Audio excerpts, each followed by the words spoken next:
لوم خنت أين نسمع زلنا أتاسق أي حزبها وجهت سبحة أساس زلة تجري لومون حدث بتقاتل ترخيب نتبه تفليز جبرها أبغار حراري دوم أبكشة تقليلهم كم زدبري ونتنجري بزعوازي قال خن بلينا كم جماعة أتي أبز حلفة أب كباب دباغونا استقاتل حد هس أن أديو زخنا نجار تزاري بالله بزعوازيون يأخلني قدفون أي خابز بلعلي أي تشجرن نابلتيا بخالي قص دما لعلي عسران شوعات أنت سدتني هات أب بحر ميديترانيان مويتو نتبهلي بزعبا زيوم قال خن بلينا زعبا أتي لهم غنب تاع مزرر وخوين زولو داليتش استبهل حد أورومو قلسب بزعبا زيون حد حبريتها ناوت يوم بزعبا زيون قال خن بلينا خبرات تخاتلتي سلام كبرات تخاتلتي كميل لهم ليلو ما أنت مدلونا حد خلتنا بلنا جميرنا يلنا بالتعمي بزحزم كنتات دما نيلو ما أنت مدلونا بملو بزبهل درجة أب تجري بزبط أمزلو وانجلات خو مدما شوية موت خالوتن بزعبا زياتهم زتوكر مدلاو كلوناي كسب مجرش متى تصرحنا تلاو خدمة أز مدلاو ستمشيكم سبسكرايبنا لايكنا قبركم برهت عنا خبلاكم يدلي سناي مكتتال محزن أفتناي مجمرا بتعمي مسك أو زخون الزينة نحن حلف كلنا خا حزون وجحت صبح سقاين موتن هزبات تساس زلا تجري لومون حد سب أب كتما مقالة بسك أو زخون من جد تقاتل ترخي وناتبه هلايو أتي زرخبنا يحبريتا مالتي خبرات تقاتلتي بخار حريدوم أب كاشا تيوم دبري محريدوم يوم زول نازلو زي سرخبة عسكرين مالتيو مويتو يحديرو تقاتل حديرو مالتيو بتعمي بزاس كحخح من جدي بزاس كحخح خونتات تي أب تجري زفت أمزولو نايت كان شاف زنخ وانجلات دما حزون مفتح كركب أي خالن مالتي خبرة تقاتلتي حزون وجحت أبحى موت شوية كلته شوي كلام مويتو زبل زينهات معلتي كبتصح نابهزو كبتصح سقاي عدو ولادي تجري دما حزون سقاي نابز يركب مالتي خبرة تقاتلتي اتني حزب مويت حد يرز بهال زلو تقاتل حد يرز بهال زلو دما بتعم بزاس كحخ خونتات بخار قاتلهم اب كاشا بخار حريدهم اب كاشا تيوم أو حدا بوتا دوري مخيدهم يزبهال زلو اتي خباب دما قبلي 07 زبهال خوينو كفل ختما سمين مالتيو أبزيو تي حزون توانجل تفتيمو زلو مالتيو إزي عسكرين حزون أب هوسبيتال تاني حد حرم مرمرة ناب جزء تفانيو تقابيرو لنا تبهلا يخبر تقاتلتي حزون تجري بتعمي السكاقي زخانة وانجلت زفت أمل لابوتا خوينا لا حزون وجحت صباحا أدو تجري نفتي زنبرة حزن قبل حزن توسخلو كل الجزء اللي متخدونه له زلا تجري حزون إزي زموت عين السرعة كسب حزون دحننتنا حزبتاتو كرجاج زي كاله بتشندعي ايرونو انا بمتى خقولص خمس خل ايفلطم كبرت تخاتلتي بتعم سمعتهم سلازخونكو كل نغراتي بدنب غيركا نمزرزر سلازخبدن مالتي خبرت تخاتلتي ازي تراي يكون نحوات معلتي نايلو مع انت راي يكون قدم حز سمعهم ونيركم يخم استات معلت بزبهال درجه لو ما انت كلانيرو تمالون اكل نيرو بقدميون اكل نيرو نوللو درجاينا بصحنا زلنا بساعته زي اب تجراي بسلام وعيلكا بسلام وفيركا زي تملسولو خناتات يتفطيرو زلو من كم زقت لك يتفلطن من كرخم زي تولك يتفلطن بچا ندعي فطر بعلو دا بمحروتي غوبني نمبر بچا ندعي انا تايل خغلص خم زلنا ايفلط مالتي خبرات تخاتلتي اب زحلفون اب انداباغونا زخونه ونشي ود 7 عامت حصان تچويو دحرستو سنه دما تقاتل ترخيو نيرو بزعبا نسوز تزاربو ناي فيديون كوم دما اتاديو زبلتونالو تخاتلتن ملسمو غلخا خنبلي يزالس بخاري فارا رحلو لو ما عندش دلو عند باغونا ودا تجاويو زتقتلا موت ودا بمحبراو ميديا كمستردأتن اتزنبره كونتاتن عملكتان مع كان زينا بي بي سي لمجمرت اوان بزعبات زقاطمه زرزر حبريت هيبالا قصلت يزالس بخاري فارا رحلو لو ما عندش دلو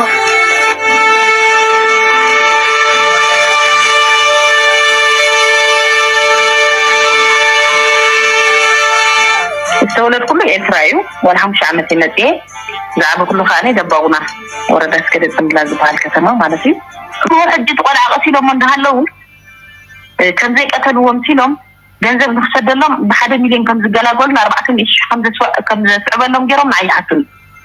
بتحريت أنا كأشعو أجتني بتام شو عم سمعه حنيمة مالتي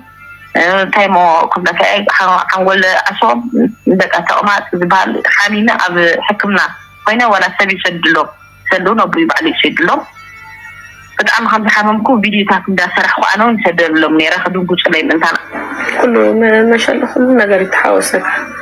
جون قطين دراخ مكتره لي حفتخني حجومي حجي جنزل قلش لي أقسم دنجل مريم حزكم الله حواتيكم حيتشوفن لازم حواتي زلواني تصبح استنفني ندح صباح لوكم بزيخ حولي زيادة حلوكم للي قدرفنا بس عفيس لكم كلهم قدرفني هو يري له يسمع له ها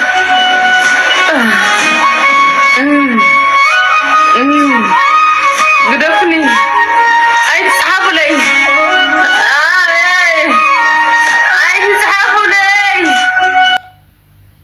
أحوات እንዳይ ብቻ እንታይ ለኽገልጾ ከም ዘለና ኣይፈልጥን ኣብ ትግራይ ወሪድና ዘሎ ሽግር እንዳይ ካፈጣሪ ድዩ ሓጢያትና ድዩ በዚሑ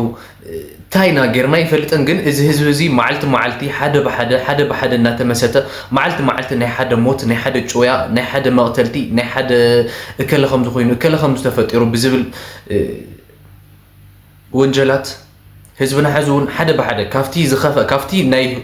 ዕፅዋን ክባን ዝነበረ ካፍቲ ናይ ኩናት እዋን ዝነበረ ብዝኸፈ መልክዑ ሰላሕታዊ ዝኾነ ፅንታ ሕዝውን ንፀንት ኣለና ክቡራት ተኸታተልቲ እዚ ነገር እዚ ስርዓት ክሕዝ ተዘይኽእሉ ሕዝውን ህዝቢ ከም ህዝቢ ናይ ምንባር ናይ ምቕፃል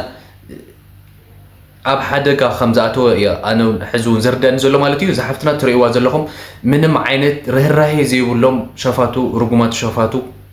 ነዚ ህፃን እዚ ከመይ ገይሮም እዮም ኣነ እንድዒ ብቻ ከመይ ገይሮም እዮም ነዚ ህፃን እዚ ነዚ ገና ዝፈልጦ ተኣምር ዘይብሉ ህፃን እዚ ክጭክኑ ዝኽእሉ ዓይነት ሰባት እንታይ ዓይነት ሰባት ክኾኑ ከለዉ እዮም ካብ ሰብ ናይ ሰብ ተፈጥሮ ዘይብሎም ድዮም ወይ እንታይ ዝገበሮም ሰብ እዩ እዚ እሞ ከዓ ቅርሺ ተቐቢሎም እናሃለዉ ኣብ ርእሲ ቅርሺ ምቕባሎም እዮም እዚ ህፃን እዚ ቀቲሎሞ ትብለና ዘላ ዛድዩ እሞ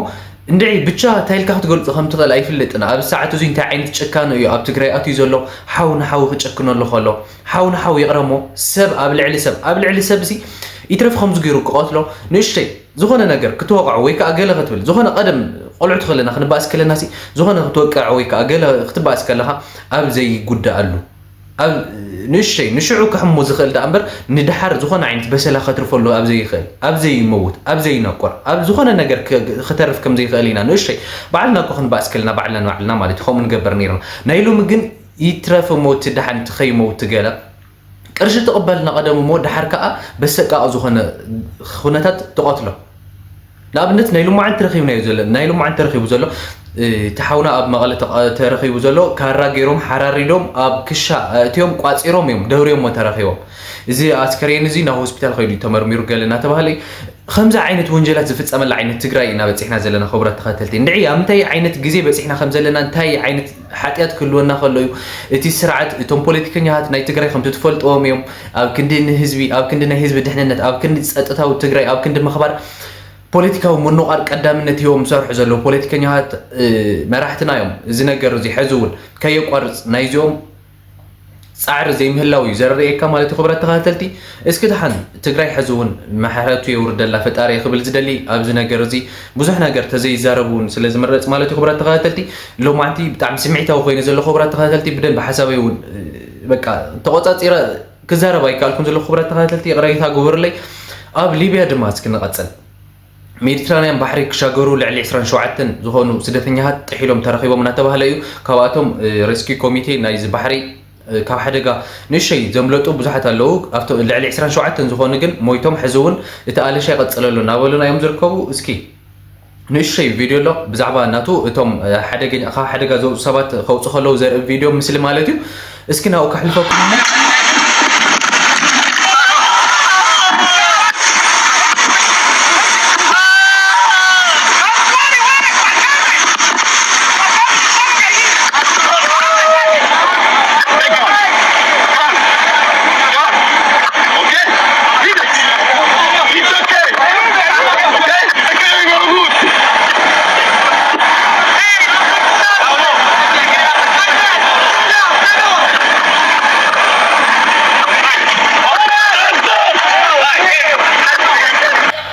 أحوات مهم تريوز لهم إذا هزبنا حزون ማህለቅቲዩ ዝበፅሖ ዘሎ ህዝብን ሕዝቡን ሰላሕታዊ ዝኾነ ፅንታ ይፀንት ዘሎ ፍርቁ ኣብ ባሕሪ ክሰግር ይጠልቕ ፍርቁ ክስደድ ኣብ ባሕሪ ማለት እዩ ፍርቁ ከዓ ኣብ ዓዱ ኮይኑ እውን ብሰላም ክነብር ኣይከኣልን ፀጥታ ብጣዕሚ ተባላሽ ኣሎ ፀጥታ ናይ ትግራይ ከም ትሪእዎ ዘለኹም እዩ መዓልቲ እከለ ሞይት እከለ ተቐቲሉ ሎማዓንቲ ሬሳ ዝተረኺቡ ሎማዓንቲ ካራ እከለ ኣትይዎ ከምዚ ኮይኑ ገለ ዝብል ዓይነት ዜና ዳ እምበር ምንም ዓይነት ናይ ምርግጋዕ ናይ ሴኩሪቲ ዝበሃል ነገር የለን ሕዚ እውን ህዝብና ኣብ ውሽጢ ዓዲ ብካራ ብሃንጊ ብመጮይቲ ይሃለቕ ኣሎ ከምኡ ድማ ኣብ ስደት ኣብ ባሕሪ ክስደድ ይሃለቕ ኣሎ ብቻ እንድዒ ተልካ ንምግላፁ ብጣዕሚ ዘሰክፍ ዓይነት ነገራት እዩ ዝፍፀም ዘሎ ብዛ ዓድና ማለት እዩ ክብረት ተኸታተልቲ ሕዚ እውን ከም ትሪእዎም ዘለኹም ልዕሊ 27 ዝኾኑ ስደተኛታት ኣብ ባሕሪ ሜዲትራንያን ከም ዝጠለቑ እናተነገረ ዝርከብ ከምኡ ድማ ህፃናት ዝርከብዎም እዮም ኣብ ዝሓለፈ ድማ መዓልታዊ ብዝበሃል ደረጃ ካብ ኢትዮጵያ ተሳጊሮም ብባሕሪ ናብ የመን ናብ ስዑድ ዓረብ ዝስደዱ እውን ብዙሓት ዓይነት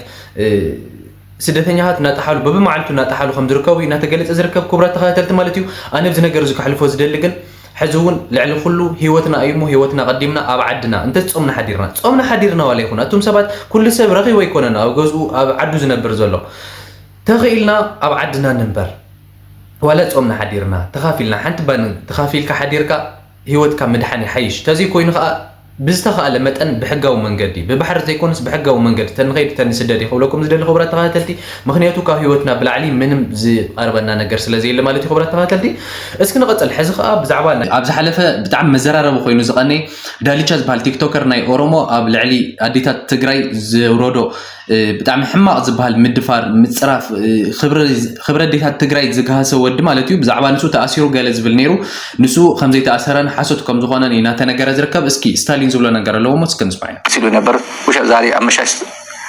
ጠይቄ አልታሰረ ውሸታቸው ነው እንደዛ ብላችሁ ጻፉ ተብሎ ነው ፋርስ ብላችሁ ወይዘሮ ናቲ መኮንን የምትባለዋ ወይዘሮ ናቲ የሚባል ተመልካች ስለሚያውቁት ነው ታሰረ ስትል ነበር አልታሰረ ኣሕወት እዚ ቆልዓ እዚ ከም ዘይተኣሰረ እናተነገረ እዩ ዝርከብ ሕዚ እውን ኣብ ኢሊሊ ሆቴል ዝበሃል እዩ ተቐሚጡ ዘሎ ንግዚኡ ድምፂ ካጥፍእ ስለ ዝተባሃለ እዩ ኣብኡ ተኸፍ ኢሉ ዘሎ እናተባሃለ እዩ ክብራት ተኸታተልቲ ሕዚ እውን እዚ ስነ ስርዓት ጋጠወጥ ዝኾነ ስነ ስርዓት ዘይብሉ ጋጠወጥ ዝኾነ ወዲ ኩላትና ንድሕሪ ሕዚ ንከይድገም ኩላትና ድምፂ ኣዴታት ትግራይ ክንከውን ይግባእ እናበልኩ ሓደ ተጋሩ ምናልባት ሓደ ተጋሩ ቲክቶከራት ዝበልኦ ነገር ከዓ እስኪ ሰሚዕና ንመለስ ዳልቻን ስለምትፈሪው ነው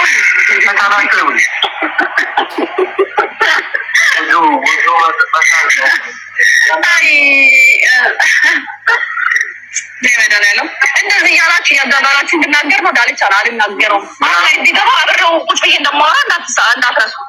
ከዳልቻ ጋር አብሬ ላይ ሁላ ገባለሁ እኮ ታውቃላችሁ እሱን አይደል ዳልቻ መቼም አልሰድበውም ለዛውም ዳልቻ ካልነካችሁ ሰው አይነካም እንደውም እውነቱን ንገሪኝ ካላችሁ ካልነካችሁ አይናካም ራሳችሁ ስነኩት ነው የሚነካችሁ ኣሕወት ሰምዖም ኣለኹም ዲኹም ተጋሩ ቲክቶከራት ማለት እምበር ከምዚኣ ዝበሉ ሓደ ወረዳታት ማለት እዩ ብዙሓት ድምፂ ህዝቦም ዝኾኑ ቲክቶከራት ኣለዉ ብዙሓት ንህዝቦም ድምፂ ኣብ ምዃን ብጣዕሚ ጠንኪሮም ዝሰርሑ ለይትን ቀትርን ማለት እዩ ከም በዓል ሎዛ ቲዴፍ ትበሃል ናይ ባንዴራ ትግራይ ናይ መንነት ትግራይ